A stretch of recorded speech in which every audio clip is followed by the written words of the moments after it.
In this video, I will show you how you can code your own digital clock using Python with different colors of background, different font size, etc. Hey friends, welcome back to my channel. If you're new here, my name is Naitik Shah and I am a third year computer engineering student at Mumbai University. So let's get started. So basically, the first step of Python programming is creating a file with an extension of .py. So in this case, I am giving the file name as main.py in a folder called as digital clock. You may give the file name anything you want. So the next step is we will be importing the two libraries, and both of them come with Python, which means we don't have to install them. These kind of libraries are called as Python built-in packages. The main package we will be using here is tkinter, which is used for GUI, and you can learn more about tkinter from the official webpage, which I will be giving the link to in the description box. So for this step, all we need is to import them to our program. So to import the libraries, type from tkinter import label comma tk and import time. Alright, so in the next step we will be defining the application window. So let me just type the code for the application window and I'll be explaining it step by step.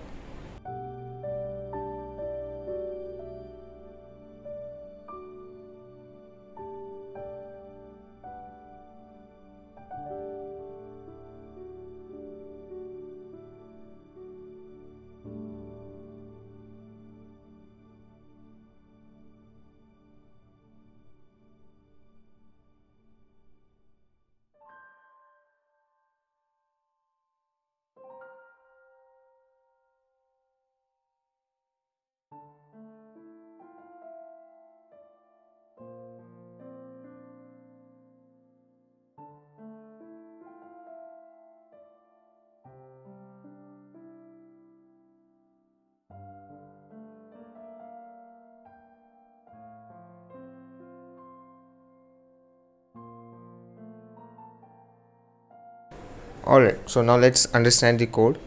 The first line is defining the tkinter function, and the second line is giving a title to application window. In my case, I am giving it as clock. In your case, you may give it anything you want. And the third line, we are defining the size of our video. So digital clock, it is basically a video, and so the size of the video is 350 by 150 right now. We are giving it these values, but we can always change it according to our taste. And the window is not resizable because the text values are not responsive, and we don't want our design to look weird when the window size is changed. So perfect, our application window is now ready. Now let's work on the clock design. Now again, let me just type the code for the label design, and then I'll be explaining the code step by step.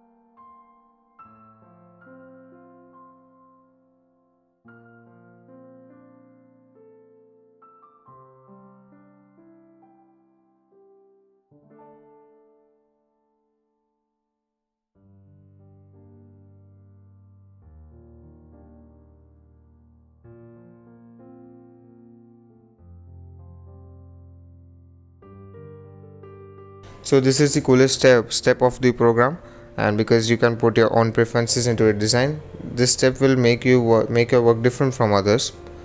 If you love designing things, it is time to show off your skills. So there are 4 elements that we will be customizing: the font of the digital numbers, the background color of our digital clock, the color of the digital numbers. So I am the dark mode guy, so I will be giving the background as black, and I will be giving the fonts color as white, and the border width of the text.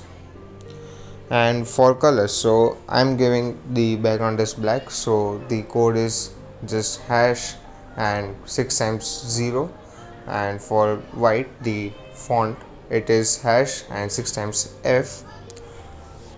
So if you are just confused for colors, that if I want blue color, particularly a sky blue color, then what is the code?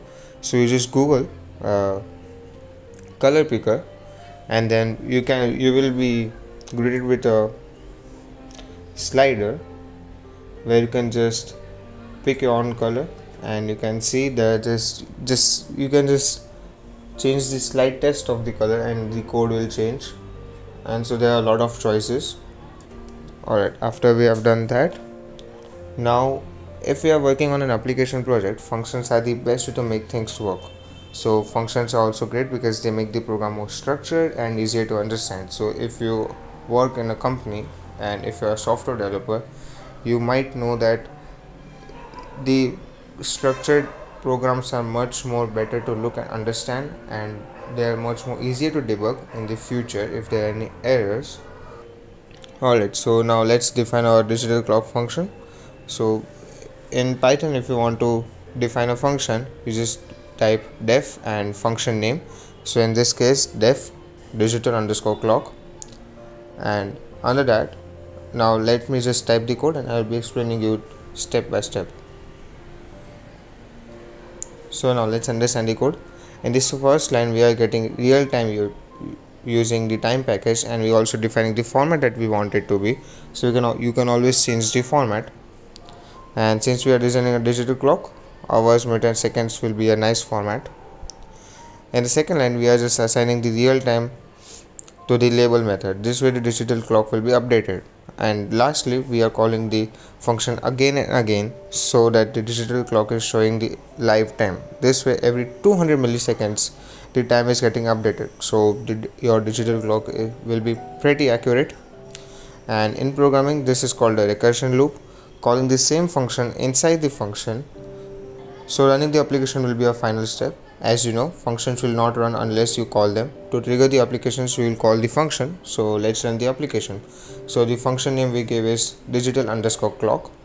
So we will type digital underscore clock bracket, and in the next line we will be typing app underscore window dot main loop and brackets. So when you're using tkinter, you need to type this line at the end of your code, and that's compulsion because it's part of the syntax.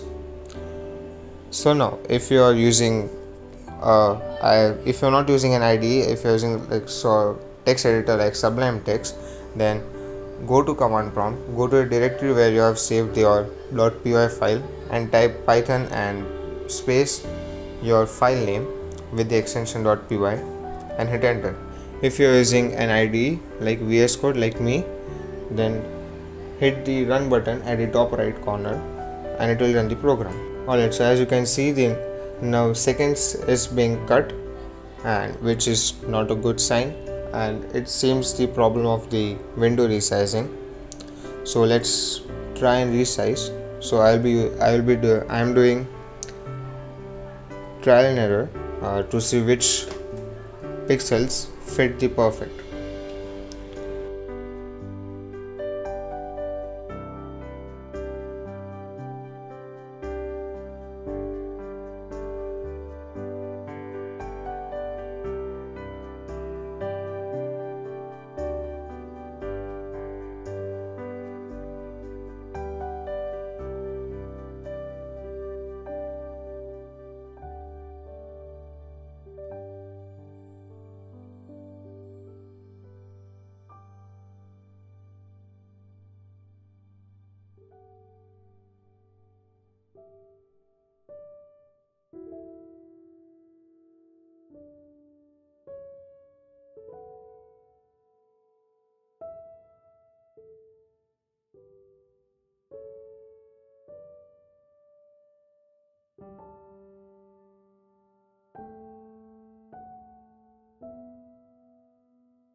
So as you can see, I found the perfect size of the window which shows all of the characters perfectly.